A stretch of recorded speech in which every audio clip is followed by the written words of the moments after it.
안녕하세요. 건물 임대업을 하며 살고 있는 37살의 여자예요. 제가 혼자 살다 보니 싱글로 살면 외롭지 않느냐고 물어보시는데요. 그때마다 저는 혼자가 더 좋다고 대답하곤 해요.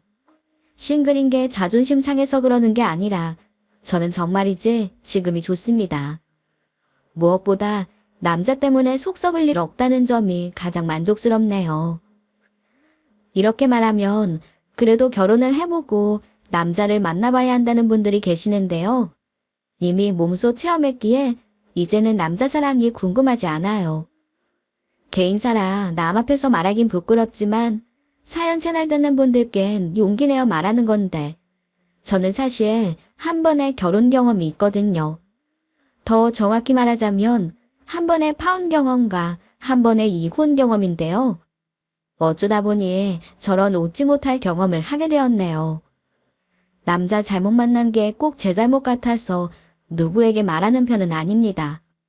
하지만 오늘은 이상하게 사연 듣는 분들께 제 이야기를 하고 싶네요. 뭐 대단한 이야기는 아니지만 그래도 썰맘 청취자 여러분들과 나누고 싶어 제 사연을 털어놓아 보아요.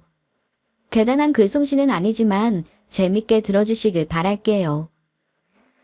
저희 집은 흔히들 말하는 좀 사는 집이에요. 아빠가 사업을 하셨는데 그게 잘 되면서 돈 때문에 고생하고 힘들다는 게 뭔지 모르고 컸어요.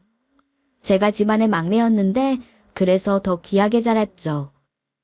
그리고 중학교 때부터였나? 부모님께서 자주 하셨던 이야기가 있는데요. 사람을 잘 보고 만나야 한다는 거였어요. 그게 친구가 됐든 뭐가 됐든 네 조건이나 우리 집 돈을 보고 다가오는 사람을 피해야 한다고 하셨죠. 막내딸이 그런 사람들 만나 상처를 받을까 걱정하셨던 것 같아요. 그래도 참 다행스럽게 20살이 넘어서까지 부모님이 걱정하실 일은 일어나지 않았어요. 운 좋게도 진심으로 교류할 수 있는 사람들을 만났죠. 그렇게 20대 중반이 됐고 한 남자를 만나게 됐어요. 자상하고 저를 잘 챙겨주는 사람이라 호감을 갖게 됐고 결혼을 약속했습니다. 양가의 허락을 받고 상견례를 하는 날이었습니다. 가족들이 모여서 서로 인사를 나누고 식사를 하는데 갑자기 상견례장 문이 열리고 한 여자가 아이를 안고 들어오는 거예요. 여자와 아이의 갑작스런 등장에 모두가 깜짝 놀랐습니다.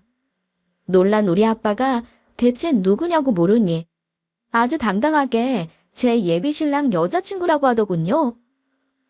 그 말에 머리를 한 대 얻어맞은 느낌이었어요. 저기 지금 뭐라고 하셨어요? 이 사람 여자친구라고요? 이 사람 여자친구는 저예요. 저랑 결혼할 사람인데 뭘 잘못 알고 오신 거 아니에요? 지금 저희 상견례하고 있어요. 제 말에 여자는 다 알고 있다는 듯 웃었습니다. 저도 알아요. 그쪽이 제 남자친구가 만나는 사람이죠? 근데 저 사람에 대해서 하나도 모르는 것 같아서 제가 좀 알려주려고 왔어요. 지금 결혼하라는 그 사람, 내 아이 아빠예요. 그쪽보다 나를 더 먼저 만났다고요. 그 여자의 폭탄 발언에 남자와 남자 쪽 가족들은 얼굴이 아주 사색이 됐습니다. 저도 그 상황이 믿어지질 않아 말을 할 수가 없었죠. 갑자기 벌어진 상황에 당황했는지 남자가 수습에 나섰어요. 이혼아, 너 저 여자 말 믿지 마. 저 여자 나랑 아무 사이도 아니야. 믿어줘, 정말이야. 나랑 아무 사이도 아니야? 그럼 내 품에 있는 얘는 누구인데? 그리고 어디 그뿐이야? 어머니 아버지, 왜 아무 말씀도 안 하세요? 부잣집 며느리 얻으려고 아이까지 낳고 산 저를 이렇게 모르는 척 하시는 거냐고요. 그 여자의 말에 몸에 소름이 쫙 끼쳤습니다. 그제야 상황 파악이 되더라고요. 저기요, 그러니까 그쪽이 이 사람이랑 만나고 있던 여자친구라 이거예요. 둘 사이에 아이까지 있고 부모님도 다 알고 계시고요. 네, 저랑 만나면서 그쪽한테 양다리 걸친 거예요. 돈 많은 여자 만나려고 여자애 애 있는 것까지 속이고 만난 거 이제 아시겠어요? 모든 사실이 들통나자 다급해진 남자는 저를 붙잡고 변명을 하기 시작했습니다. 저 여자와는 끝내려고 했다면서 해명을 하더라고요. 하지만 제 귀엔 아무것도 들리지 않았죠. 저는 너무 화가 나 양다리였던 그 남자 뺨을 때렸어요. 다 밝혀졌는데 어딜 뻔뻔하게 거짓말을 해. 애까지 있는 사람이 어떻게 나를 감쪽같이 속이고 결혼을 하려고 해. 오빠랑은 이제 정말 끝이야. 다시는 연락하지 마. 그렇게 상간내장을 빠져나왔고 제 사랑도 끝이 났습니다. 그 일을 겪고 처음으로 사람에게 배신감이라는 걸 느껴봤습니다. 배신감에 몇 달 동안은 잠을 이루지 못했고 제 마음의 문까지 닫혀버리고 말았죠. 마음의 문을 닫은 채 남자를 만나지 않고 긴 시간을 솔로로 살았어요. 솔로로 살다 보니 어느새 30대 초반이 됐고요. 30살이 넘어가니 주변에서 누구라도 만나보라고 했지만 그냥 그런 말은 한 귀로 듣고 한 귀로 흘렸어요. 그때 받은 상처가 커서 누굴 만나고 싶은 마음이 없었거든요. 그러니 그냥 마음 편하게 제 인생을 살았어요. 투자도 해보고 이것저것 배우기도 하면서요. 그러다 하루는 치통이 심해서 집 근처에 새로 개업한 치과를 갔었는데요. 치료받기 위해 몇 번 갔었는데 병원 시설도 좋고 의사 선생님도 친절하셔서 괜찮은 곳이구나 싶었죠. 당시 제 일과 중 하나가 헬스장에서 운동하는 거였는데요. 그날도 언제나처럼 헬스장에 갔어요. 그렇게 열심히 운동하고 있는데 누군가 다가와서 제게 말을 걸더라고요. 김예원 환자분 맞으시죠? 네, 근데 누구세요? 아하, 저 모르시겠어요? 저 여기 건너편 치과 원장이에요. 예원 씨 다니시는 치과요. 아하, 안녕하세요. 치료받을 때만 뵙다가 이렇게 헬스장에서 뵈니까 원장님이신 줄 몰랐어요. 네, 그러실 수 있죠. 치과에서 보다가 다른 곳에서 보니까요. 그나저나 운동하러 자주 오세요? 네, 그런 편이에요. 운동하는 게 습관이 되어서 거의 매일 오거든요. 그러시면 저 운동 좀 가르쳐 주세요. 몸이 망가지는 것 같아서 운동하러 오긴 왔는데 뭐가 뭔지 하나도 모르겠네요. 예원 씨가 제 운동 선생님 좀 해주시면 안 돼요? 그 사람은 제게 먼저 운동을 가르쳐 달라며 다가왔습니다. 그리고 저도 모르게 가르쳐 주겠다고 승낙하고 말았죠. 평소 같았으면 거절했을 텐데 이상하게 거절하고 싶은 마음이 들지 않더라고요. 신기하죠? 치과 진료받으면서 자주 보던 얼굴이라 긴장이 풀린 것 같기도 하고 한편으로는 서글서글하게 말을 걸어오는 그 사람이 싫지 않았던 것 같아요. 그날 이후부터 우리 두 사람은 같이 운동을 하며 가까워졌습니다. 저녁 시간에 함께 운동했고 그러면서 식사도 하고 흔히 말하는 데이트를 했죠. 저한테는 몇 년 만에 찾아온 설렘이었어요. 그때 양다리 걸치던 남자친구와 파혼한 이후로 남자를 만난 적이 없던 제가 그 사람을 만나 다시 떨리는 감정을 느끼게 되었습니다. 그리고 저희는 교제를 시작했네요. 만난 지 1년이 됐을 때 그 사람이 제게 프로포즈를 하더군요. 결혼하자는 그 사람의 말을 듣고 정말 행복했지만 쉽게 프로포즈를 승낙할 수는 없었어요. 지난 과거가 제 발목을 잡더라고요. 한 번의 아픔이 있기 때문에 모든 게 너무나 겁이 났습니다. 혹시라도 이 사람에게도 배신당하는 건 아닐까 두렵고 무서웠어요. 그래서 프로포즈 받고 행복하고 기쁘면서도 좋다는 말을 못했죠. 그냥 생각해보고 대답해주겠다고 했어요. 프로포즈를 받고 일주일의 시간이 지나갔고 그 사람은 조심스럽게 프로포즈 이야기를 꺼내더라고요. 예원아, 우리 결혼하는 거 좀 생각해봤어? 아님 아직 시간이 더 필요해? 오빠, 사실은 내가 오빠한테 할 말이 좀 있어. 오빠가 듣고 기분 나쁠 수도 있는 일인데. 나 예전에 결혼하려던 사람이 있었어. 근데 그 사람이 날 속이고 양다리를 걸치고 있었던 거야. 상견례 하는데 그 사람이 만나던 여자가 둘 사이에 낳은 애까지 데려왔었어. 그래서 그 사람이랑은 파혼하고 몇 년간 솔로로 지내다가 오빠를 만난 거야. 오빠 만나서 오랜만에 설렘도 느껴보고 너무 행복했어. 그리고 프로포즈 받았던 그날도 나 진짜 기뻤다? 근데 그날 바로 대답할 수가 없었어. 왜냐면 혹시라도 오빠도 그 사람처럼 날 배신할까봐. 이 얘기를 먼저 했어야 됐는데 너무 늦었지? 이 일 때문에 너무 힘들어서 입이 쉽게 떨어지질 않았어. 늦게 말해서 미안해. 그런 일이 있었어? 난 그런 줄도 몰랐네. 예언아, 그런 걸로 나한테 미안해할 필요 없어. 우리 서로 사랑하는 사이잖아. 그럼 지나간 과거 일도 다 덮어주고 이해해줄 수 있어야지. 그리고 그 일은 네 잘못이 아니라 그 사람 잘못 아니야? 너 속이고 다른 여자 만나고 거기다 아이까지 있었다며. 속인 그 사람이 잘못이지 네가 무슨 잘못이야. 나 네 맘도 이해해. 그 일이 얼마나 상처였으면 말도 못 꺼냈겠어. 오빠, 그렇게 말해줘서 고마워. 난 오빠한테 어떻게 말해야 하나 너무 걱정했었어. 그런 걸 뭘 걱정해. 나 너 파혼했던 거 아무 상관없어. 그리고 이제 걱정하고 불안해하지 마. 나는 너 배신한 그런 사람이랑 달라. 나 믿어도 돼.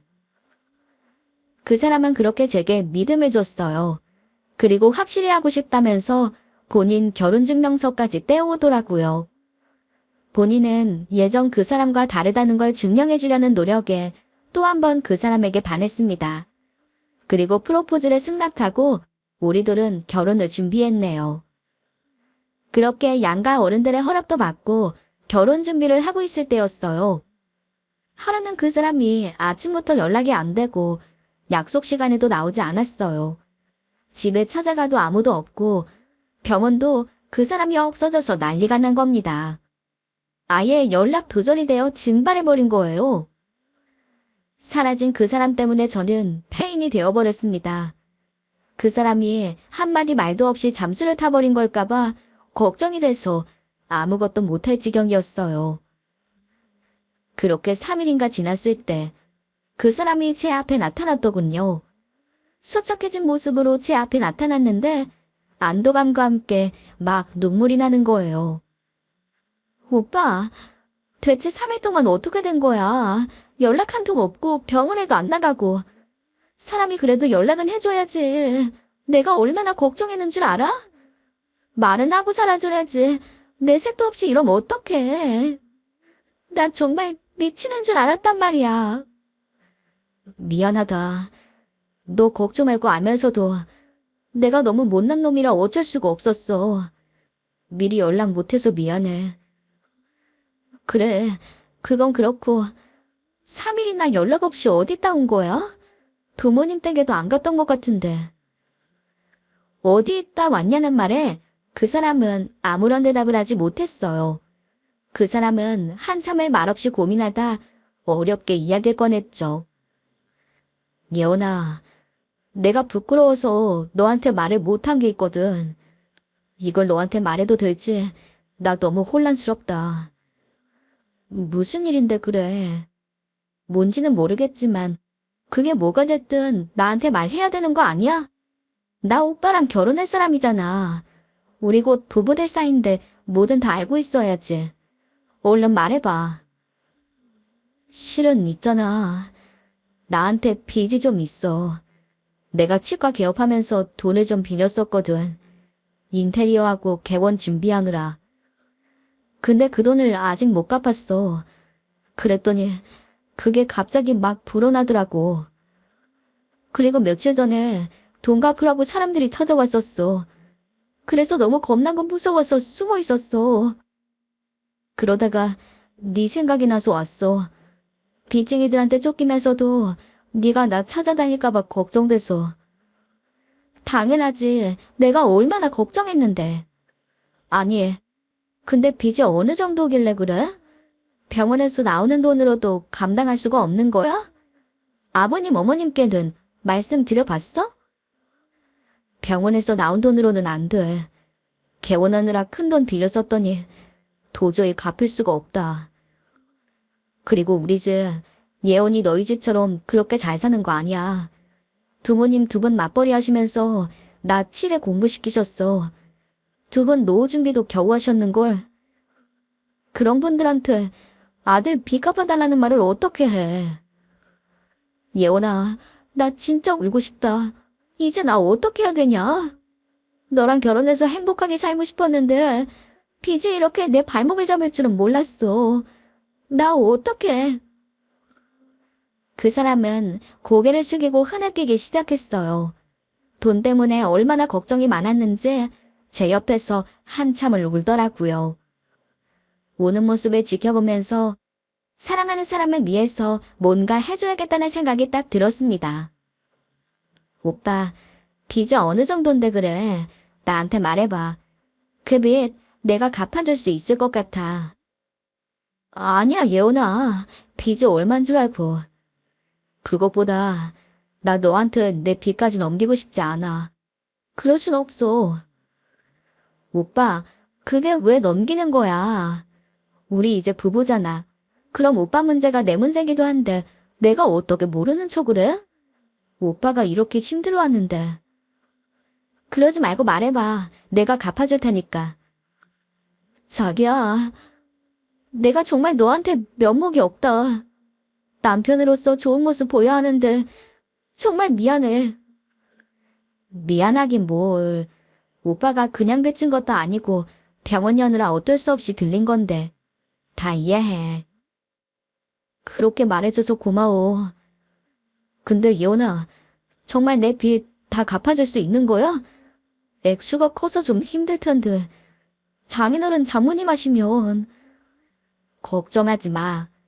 아빠가 먼저 증여해주신 부동산도 있고 나 혼자서도 어느 정도 융통할 수 있어.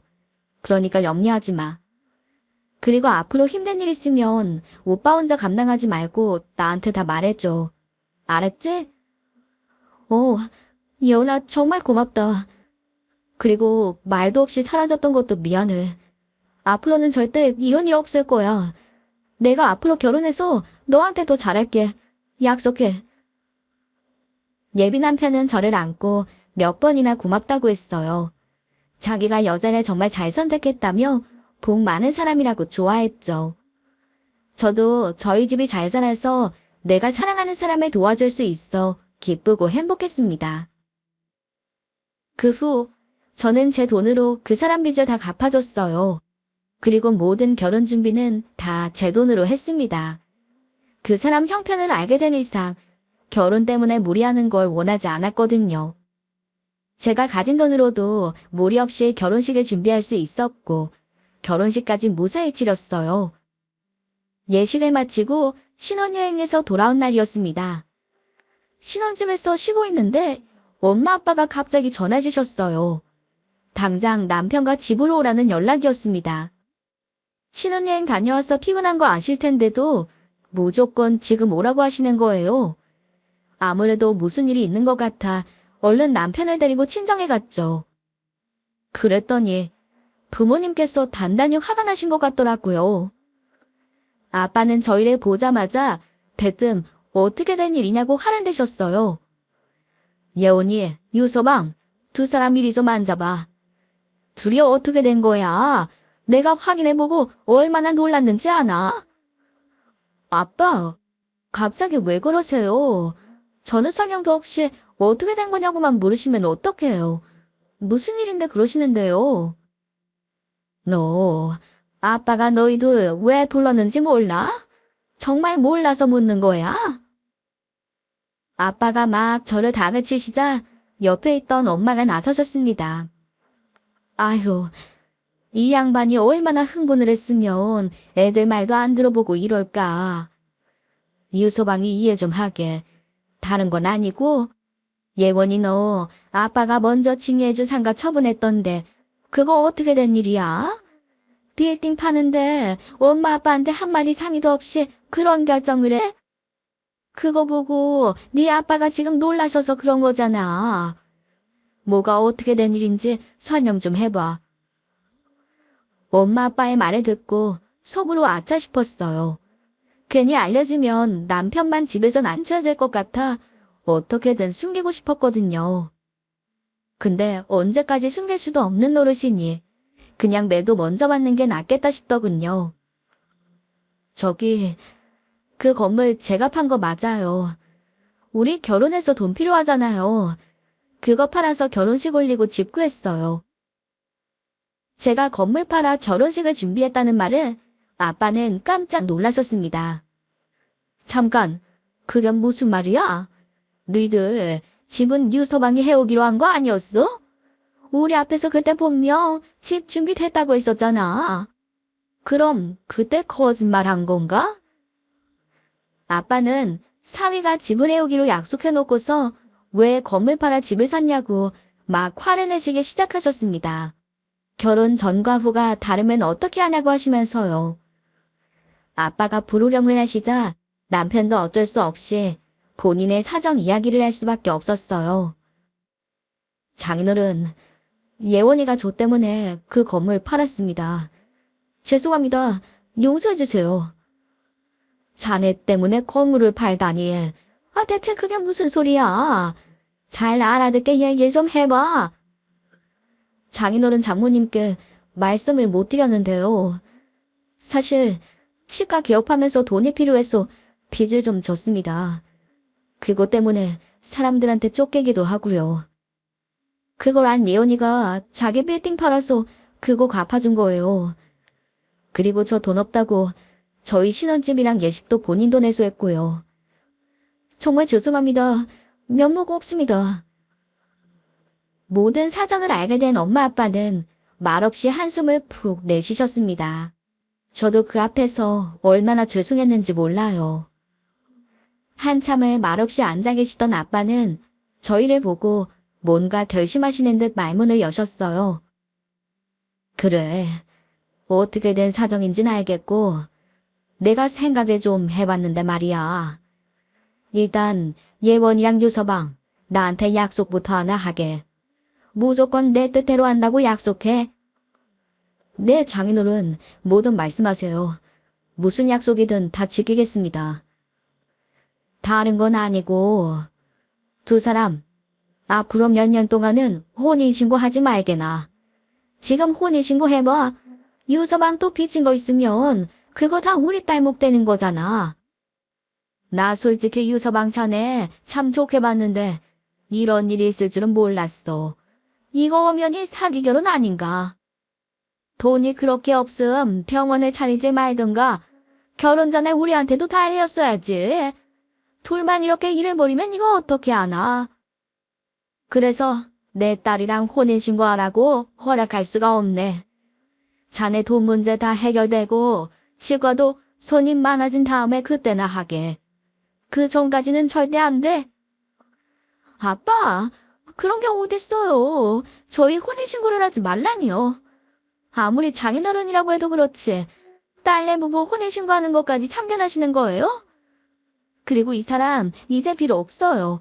그럼 상관없는 거 아니에요? 예원이 넌 가만히 있어. 아무리 빚이 없대도 지금은 안 돼. 너 당장 짐 싸서 오라고 하고 싶은 거 그래도 식은 올렸으니까 그냥 두는 거야. 알어? 아빠의 말에 그 사람은 고개를 푹 숙이며 죄송하단 말만 반복했습니다. 장인어른, 정말 죄송합니다. 심려 끼쳐드려서 죄송해요. 아버님 마음 이해합니다. 아버님 말씀대로 혼인신고는 나중에 하겠습니다. 알겠네. 다 알아들었으면 얼른 가보게. 그렇게 아빠는 먼저 자리를 뜨셨습니다. 남편은 계속 고개만 숙이고 있는데 그 상황이 너무 화가 났어요. 집으로 돌아오는 길 내내 화가 풀리지 않더라고요.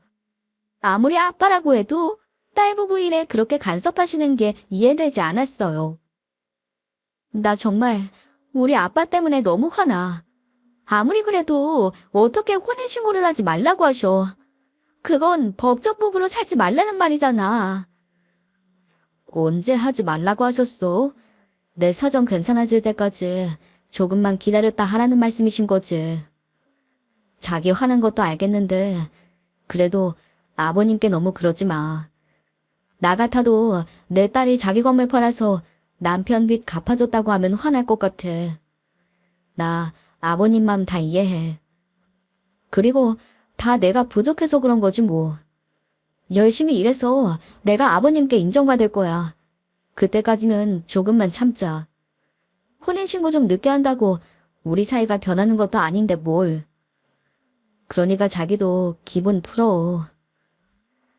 남편은 오히려 아빠 편을 들면서 우리 아빠를 감쌌습니다.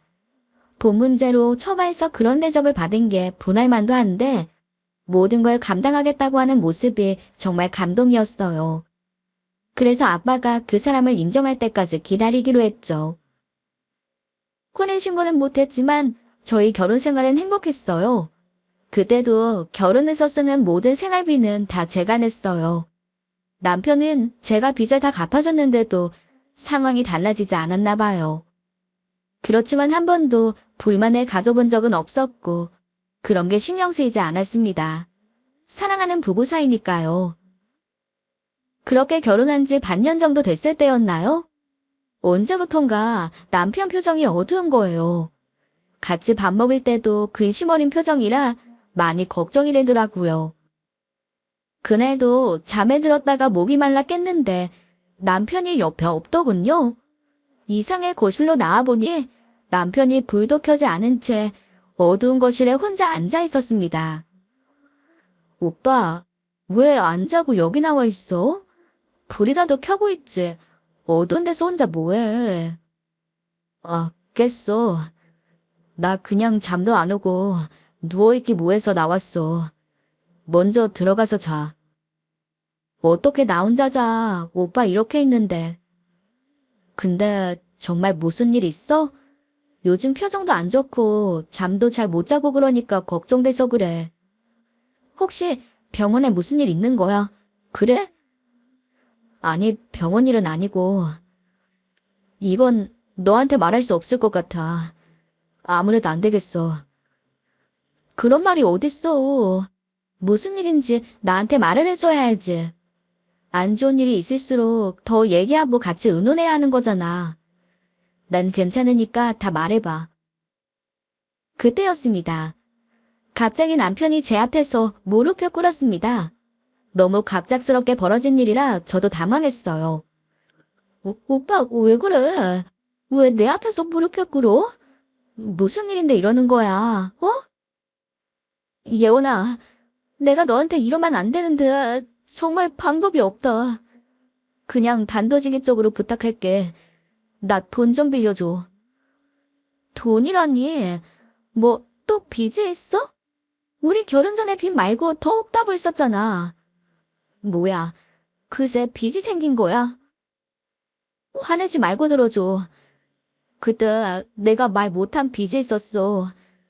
우리 아버지 예전에 편찮으셔서 수술 받으셨던 거 알지? 그때 수술비를 좀 빌렸는데 원금이고 이자고 해서 어느새 3억이 됐더라고. 나 혼자 갚으려고 애를 썼는데 도저히 안 될 것 같아서 말하는 거야. 정말 미안하고 내가 죽을 죄를 진 거 아는데 나 좀 도와줘. 3억 같이 갚자. 지난번처럼 자기 혼자 갚으라는 거 아니야. 나도 같이 갚을게. 남편의 말을 듣고 기가 찼습니다. 결혼하고 나서야 숨겨둔 빚을 말하는 게 당황스러운 거예요. 잠깐만. 그러니까 숨긴 빚이 3억이 있고 그걸 나랑 같이 갚자는 거야. 아, 나 지금 너무 당황스러워. 그 정도 빚이 있었으면 결혼 전에 미리 말했어야지. 그걸 이제 와서 말하면 어떡해. 결국 또 나한테 갚으라는 거잖아. 그래, 너 당황스러운 거 다 이해해. 그렇지만 나도 사정이 있었다고. 이미 네가 빚까지 다 갚아줬는데 어떻게 빚이 더 있다고 해. 나도 어쩔 수 없이 숨긴 거라고. 그리고 지난번처럼 자기 혼자 갚으라는 거 아니야.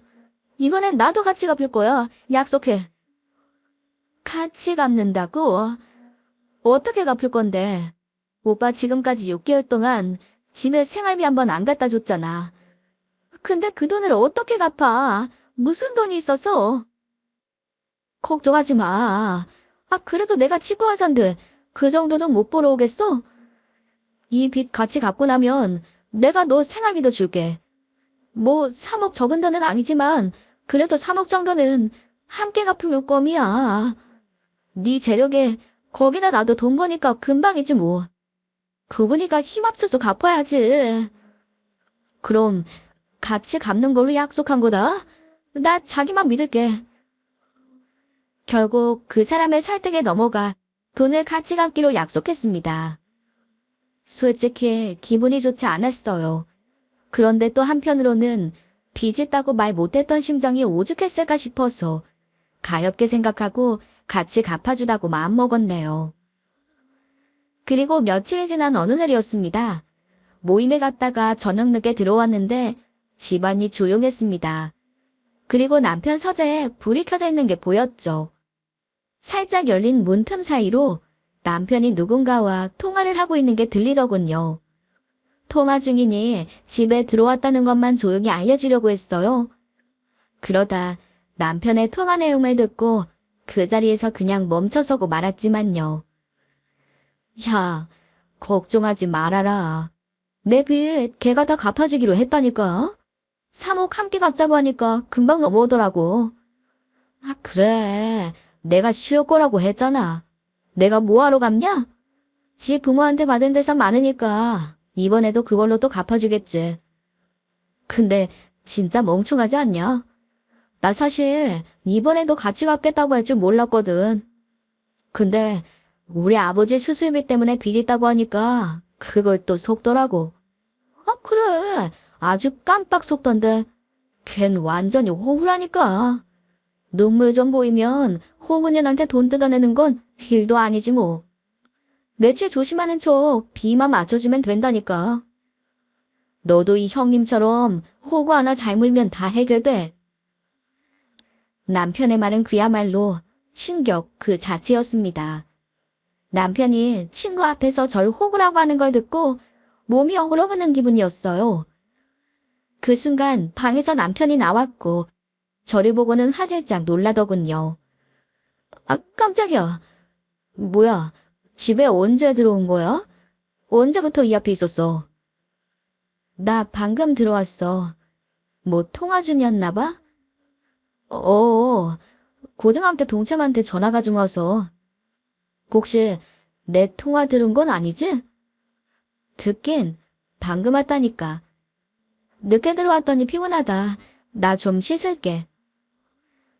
남편에게는 모른 척하고 방으로 들어왔는데 심장이 자꾸만 빠르게 뛰고 머릿속이 멍했어요. 뒤통수를 한 대 얻어맞은 기분이었죠. 내 남편의 이중성을 봤으니 그게 얼마나 충격적이었겠어요. 온몸이 사정없이 떨리고 그날 밤은 잠을 이룰 수조차 없었습니다. 그래서 며칠을 고민했어요. 머리로는 이 사람이 내 돈 보고 산다는 걸 알면서 마음속으로는 그냥 부인하고 싶었나 봐요. 그냥 그 사람이 말실수한 거라고 믿고 한 번만 더 기회 주고 싶었어요. 그래서 남편을 테스트해보기로 결심했습니다. 나한테도 빚이 있으니 그걸 먼저 갚자고 거짓말을 해봐야겠다 싶었어요.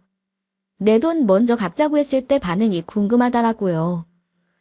반응해보면 그 사람이 돈 때문에 나랑 결혼한 건지 아닌지를 알 수 있으니까요. 그래서 남편과 술 한잔하면서 그 사람을 떠보기로 했죠. 네가 어쩐 일이야. 나보고 먼저 술을 마시자고 하고. 너 원래 술 잘 안 마시잖아. 그치. 근데 이상하게 오늘은 한잔 하고 싶네. 오빠한테 할 말도 있고. 그래. 그럼 한잔 해야지. 그런데 나한테 하고 싶은 말이 뭐야? 다른 건 아니고 우리 빚 갚는 문제 때문에 내가 상의할 게 좀 있어서.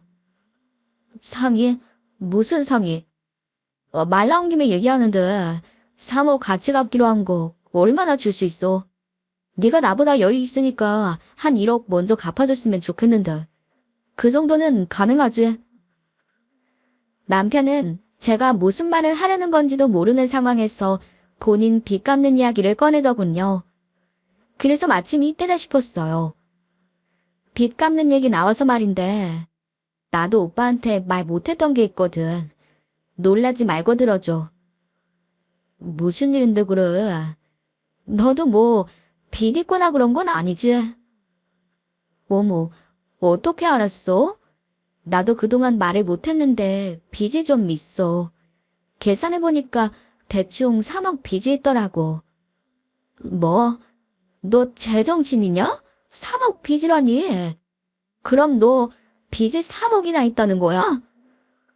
뭘 그렇게 놀라고 그래? 오빠에 비해서 빚이 많은 것도 아니잖아.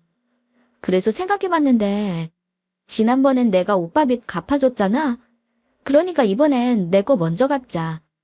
오빠 말대로 우린 부부니까 빚 합쳐서 갚으면 3억 정도 쉽게 갚을 수 있을 거야. 그치?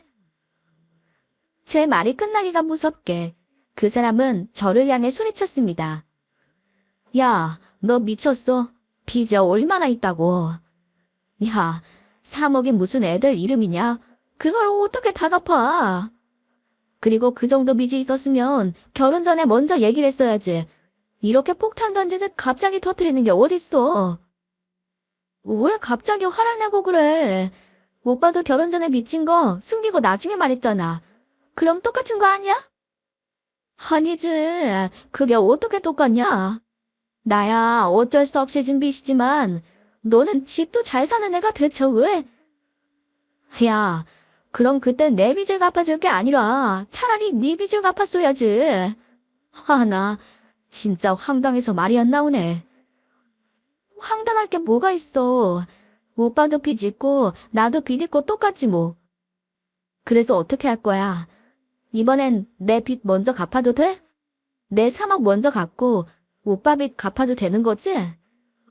뭔 헛소리야. 돌았냐 내가? 내가 네 빚을 왜 같이 갚아? 그 돈은 너네 엄마 아빠한테 갚아달라 그래. 오빠 좀 어이없다. 무슨 말이 그래? 오빠 빚은 우리가 부부니까 같이 갚자고 하더니 왜 내 빚은 우리 엄마 아빠 보고 갚으라는 건데? 오빠 말대로라면 우리 둘이 같이 갚아야 되는 거 아니야? 그게 맞지?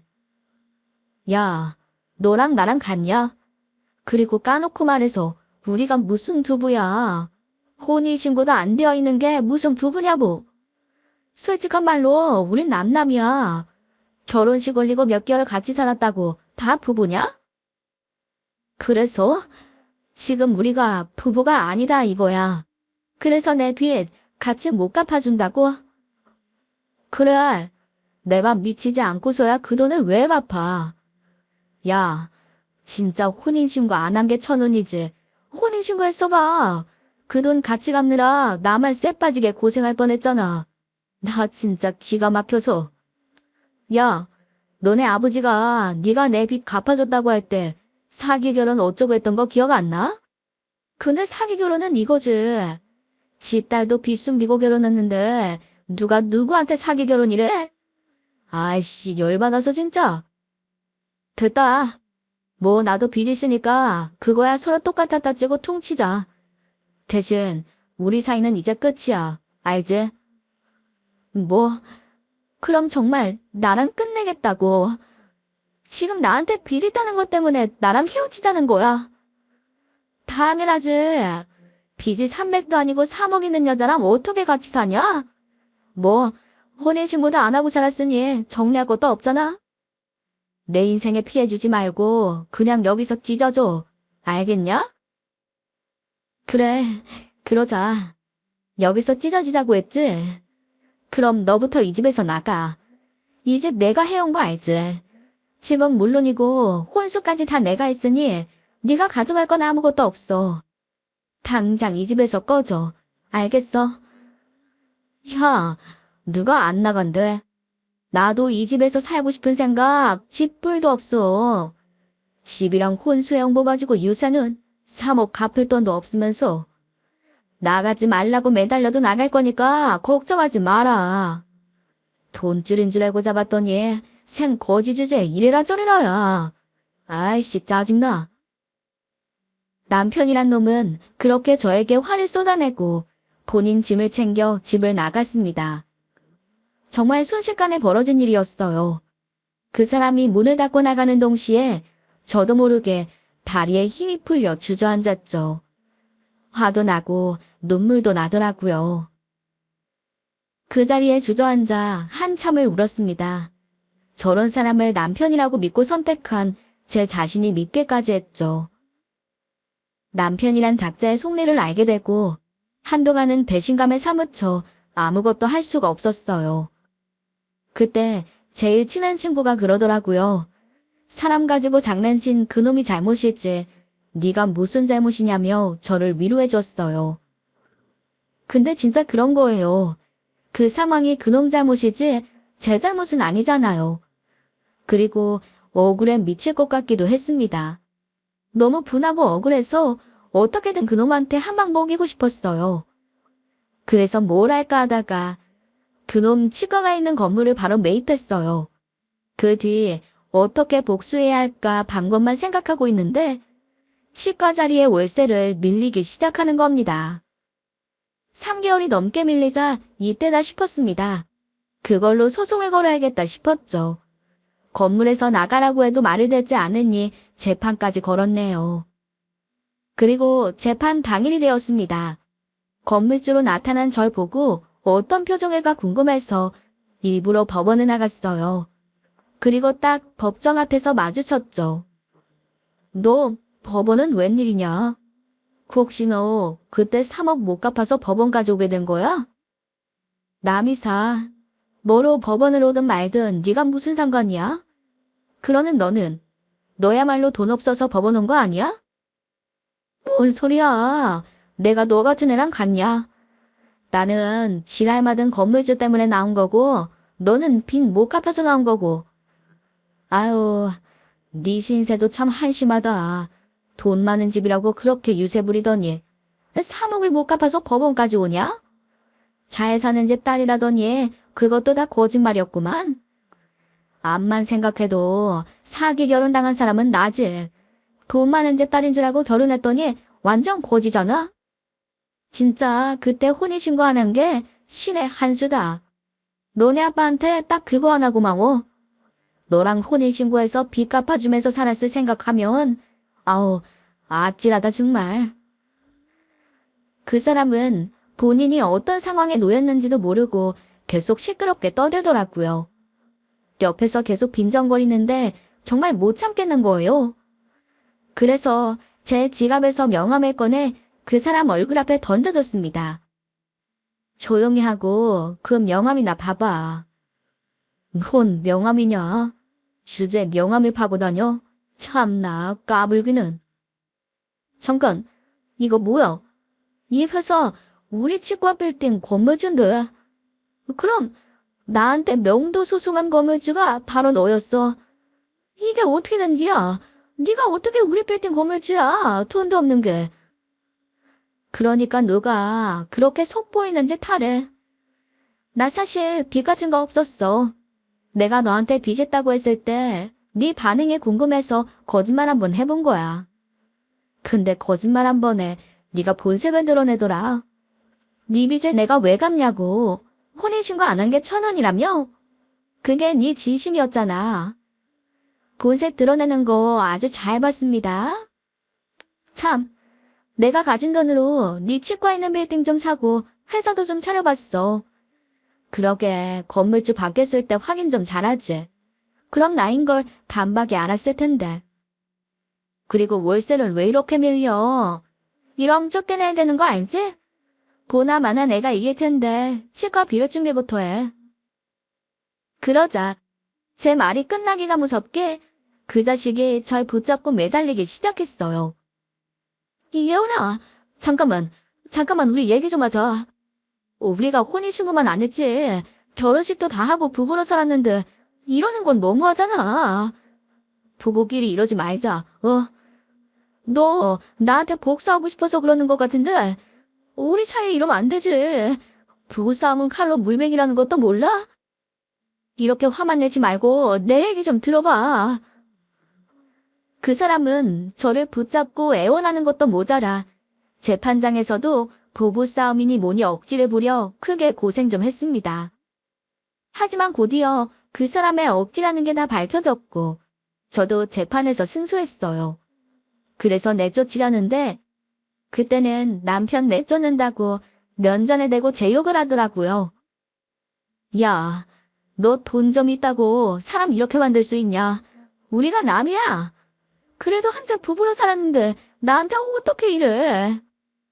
내가 등신이지. 빚있다고 거짓말한 거에 속아서. 야, 네 거짓말에 속은 게 죄야? 난 속은 잘못밖에 없어. 집도 네가 나자라고 해서 나간 거잖아. 내조만 년, 감히 날 내쫓아? 내가 내쫓았어? 네가 먼저 우리 사이는 끝이라며. 그래도 부부로 살았던 정 때문에 봐주는 줄 알아. 고맙게 생각하라고. 그랬더니 눈물을 흘리면서 잘못했다고 한 번만 봐달라고 하는 겁니다. 그 눈물을 보는데 구역질이 날 것 같았어요. 예전에 빚 갚아달라고 울먹이던 게 생각나서 더 끔찍했고요. 제 바지가랑이 잡고 매달리는 거 사람들 시켜 내쫓기까지 했습니다. 그리고 그놈은 제 건물에서 쫓겨났어요. 그 인간을 내보내고 나서 제 삶은 다시 평화를 되찾았습니다. 지금은 어디서 뭘 하며 사는지 관심도 없고 알고 싶지도 않습니다.